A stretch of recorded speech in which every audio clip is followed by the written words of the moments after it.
I have a simple favor to ask all of you. Tell me in the comments below, what's your favorite wild shape? For a long time, I was indecisive on what class I wanted to play for an entire campaign.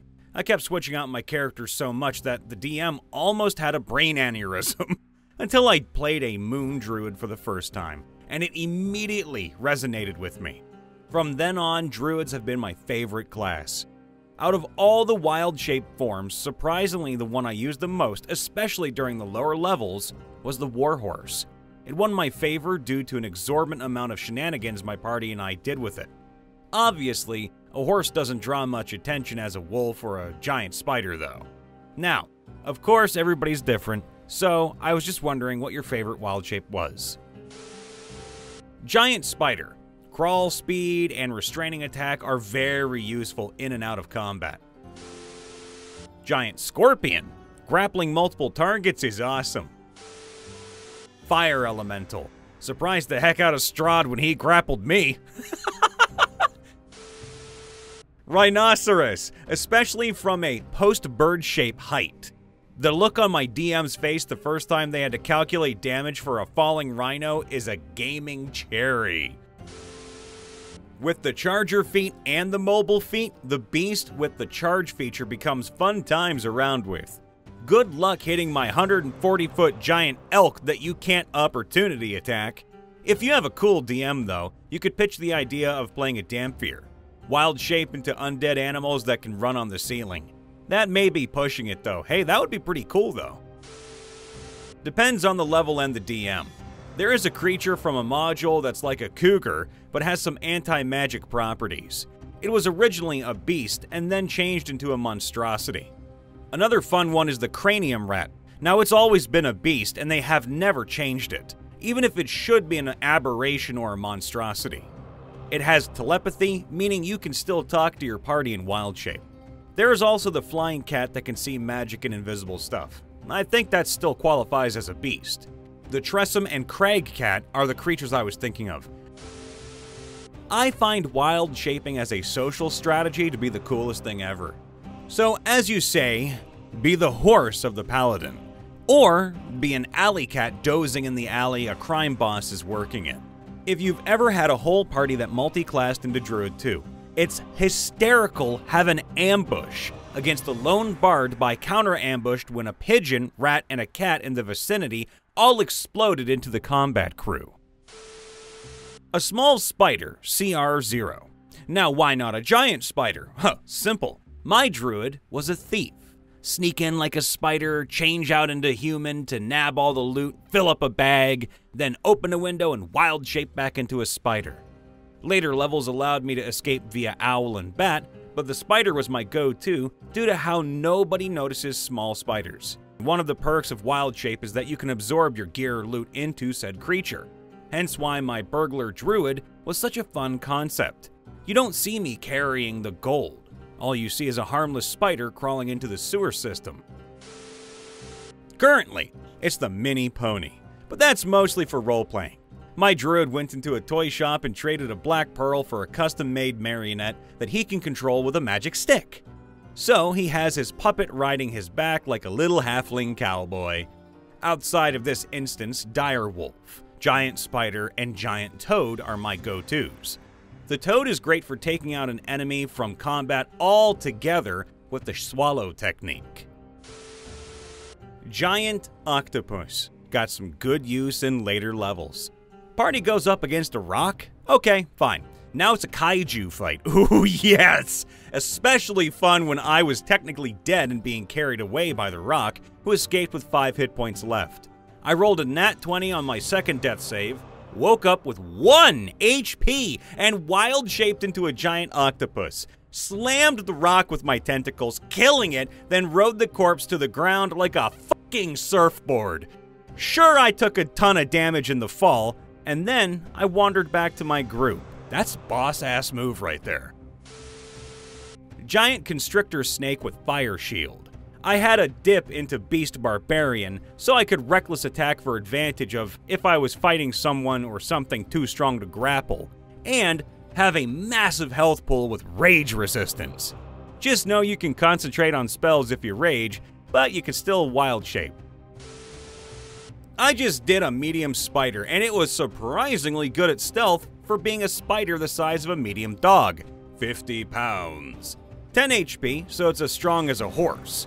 Bite with poison is pretty good for combat if you don't sneak well enough too. It's also useful for a spider enemy, because it's able to walk on webbing so webs don't slow you down. I imagine you could also walk on the web stealthily and creep up on an enemy spider that way too.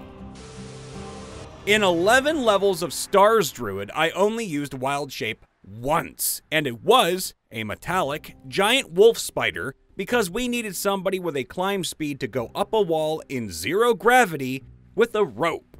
Every other time my wildshape was used for star reform. Nearly always archer, although I used chalice a couple times once I hit level 10, and I could just switch between them easily. It was metallic, by the way, because my character was an autognome, and that's just the way we flavored my wildshape.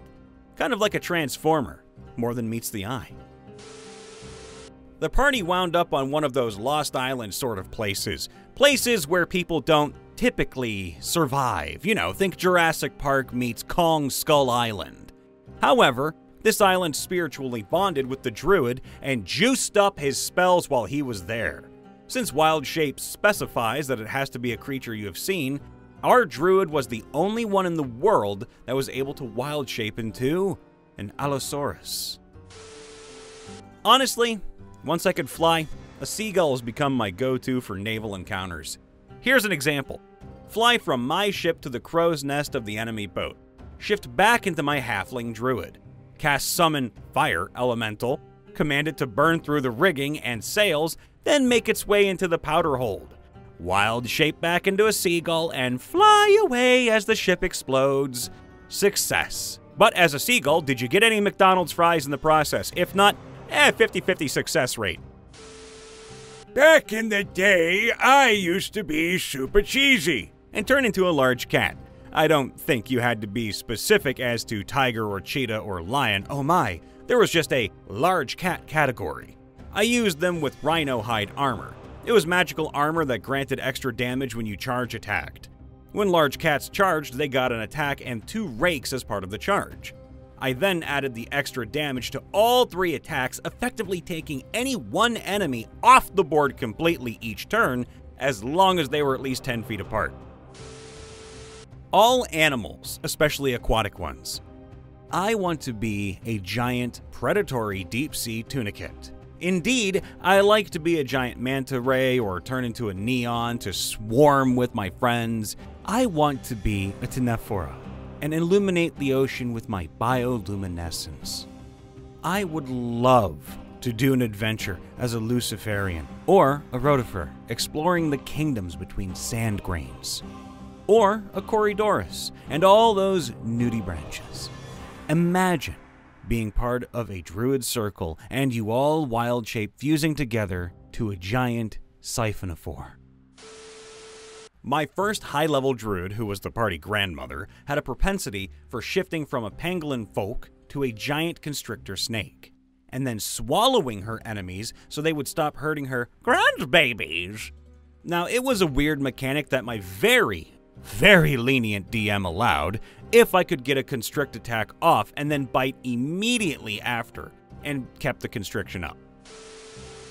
As someone who is a monk moon druid MC, giant octopus, 54 HP at 4 druid levels, 25 feet of movement, speed on land, attack from 15 feet, auto grapple enemies on a hit, BA flurry of blows on a grappled enemy to keep damaging while they can't do shit!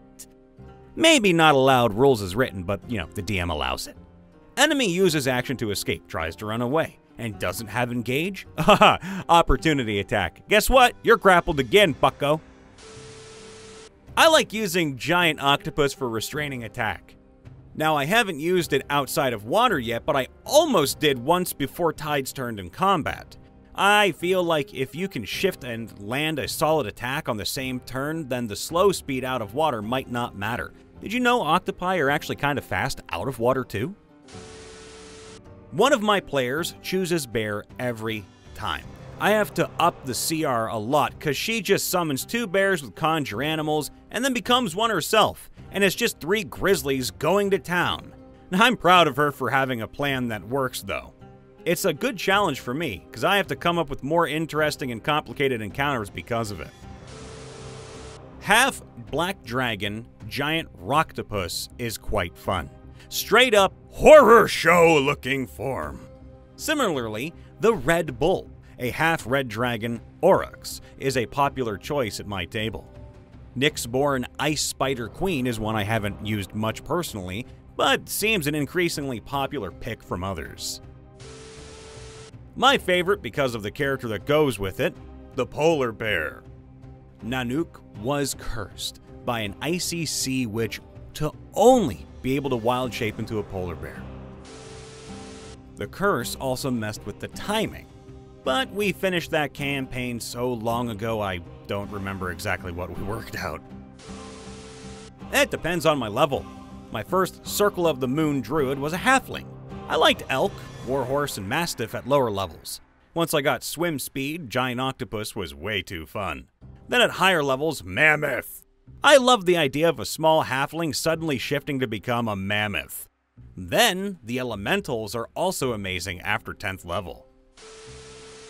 In an old campaign, we would roll a d10 to see how hot our characters are.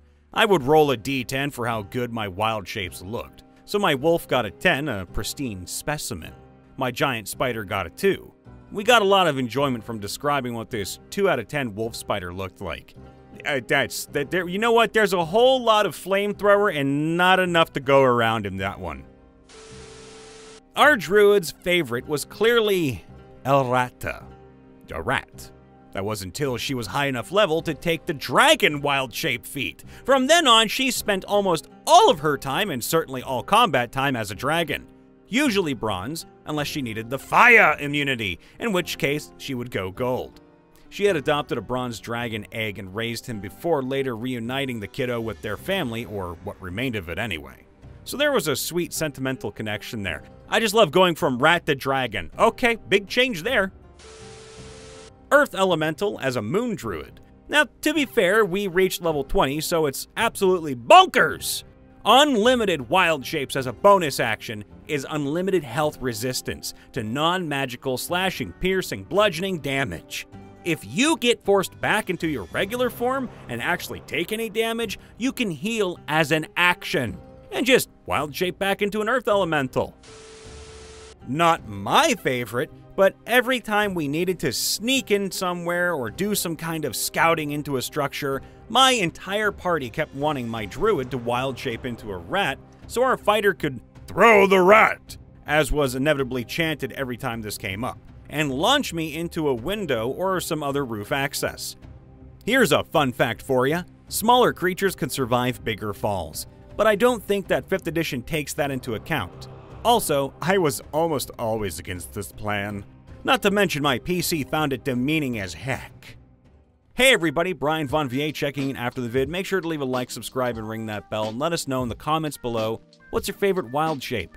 Please do that as a favor to me because, honestly, I like druids as much as I like rangers for the most part. They're actually quite cool and they're connected to nature. What's not to love? And with that said, we love you too and hope that you know that you are valued as much as anybody else in this whole world is. Be good to each other. See you next time. Bye for now.